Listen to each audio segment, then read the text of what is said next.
This is the Ghetto Free Press in Valdosta, Georgia, and I'm George Boston Rhines. I have several things to address today. Number one, I was just coming out of the Lowndes County government building. And before going into that building, there was a young lady that went into the building, came out. Little did I know she was trying to take in an elderly gentleman that was handicapped. She needed a wheelchair. She went inside to try to find a wheelchair.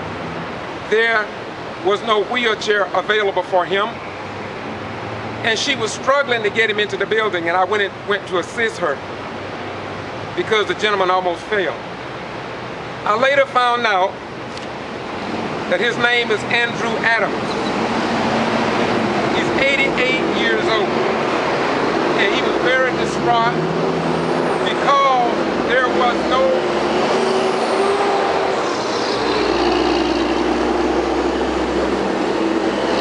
wheelchair available for handicapped people. I went in and talked to the manager, and she said she would call the county to see what they can do about it. If I am not mistaken, government buildings are required to be handicap accessible. I'm not sure if they're supposed to provide wheelchairs or not. But it just seems to me that it would be a good idea, especially since you're dealing with a government building that is responsible for getting tags, registering your vehicles, paying taxes, etc., etc. Just thought I'd tell you about it in case you wanted to know. I would have taken that to the local newspaper. I talked to the gentleman. He would be willing to go to the newspaper, but I told him it probably won't be published, and so I told him that I would probably put it on YouTube. Number two, I went over to Brooks County on behalf of the citizens in Valdosta and Lowndes County and Brooks County as well. And I'm reading case number 11 CR-180, State of Georgia versus Lula Mary Smart, defendant in the case of the equipment 10+2.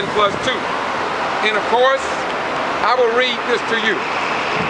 The defendant and the state of Georgia are hereby notified that the jury trial in the above style case will begin on 23 September 2013 at 9 o'clock a.m. at the Brooks County Courthouse. So sworn the 18th day of June 2013, Ronnie Joe Lane, Judge of Superior Court, and he's sitting in as a designate. And of course, the attorneys in this case will be for the prosecution, Joe Mulholland, District Attorney Pro Tem of Bainbridge. Also, the attorneys in this case will be Gary D. Bergman, Clara Bucker, Joe Buford, Faye Elsman, Assistant Direct Attorney, anyway, the rest of that. Now, the attorneys for the equipment 10+2 is Shaveen Kane, attorney out of Albany, Tiffany M. Summers out of Atlanta, Carla Walker of Valdosta, and of course, signed by Becky Dozier, Court Administrator for Judge Ronnie Joe Lane. And of course, again, it was in court and signed on June the 18th, 2013. Just in case, the Valdosta Daily Times, our only newspaper in Valdosta, if the Equipment Free Press over in Brooks County have not told you that they have another court date. And as you know, they were arrested on December the 21st, I believe it was, 2010. It is now over 3 years, and the Equipment 10+2 have not gone to court. Once again, I am George Boston Rhymes, and I'm with what I call the Ghetto Free Press. Oh, one other thing. I also was notified, I don't know if they've been published in your local newspaper or on your television stations or mentioned on your radio station. But I was informed, and the word on the street is that former Mayor John Freddy for the city of Valdosta were arrested for violating some law, possibly some type of drugs, I'm not sure. I do have the police incident report, but since I'm not the major news media in this area, I'm letting you know about it, so just maybe you can call your local television stations and TV stations and radio and ask them, do the citizens of here in Valdosta and South Georgia have a right to know? Now, we understand that everybody have privacy, but when something comes down the tube, and if we don't report what happens to some people, but in certain cases, and just put them in the crime report, well, I think a lot of people need to know, because the word on the street is that former Mayor John Freddy was arrested and taken to jail.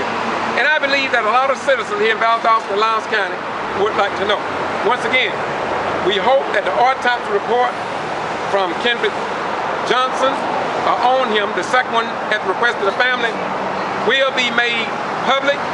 We hope for that. We are waiting for that. And we are hoping that the truth come forth. And once again, that's all the father, the mother, and the supporters have ever wanted. And that is the truth. So whatever the truth is, we hope that when that report is released, it will be made public. Also,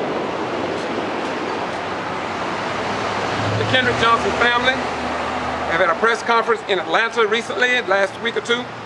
They also was interviewed Friday night on a radio blog.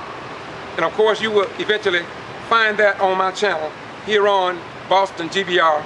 and of course, the Ghetto Free Press under the heading of KYRC, which means Know Your Rights Campaign. Once again, George Boston Rhymes doing what I do because I do believe that in Valdosta and Lowndes County, the citizens have a right to know what goes on in their community. But what made me kind of upside down today was the fact entering this this government building, and there was no wheelchair available. I think it might be a good idea, and this is not a negative toward any government official. I'm just saying it because I think that it's long overdue, and somebody should have seen it. Once again, Boston G.B.R. Bye-bye, we're gone.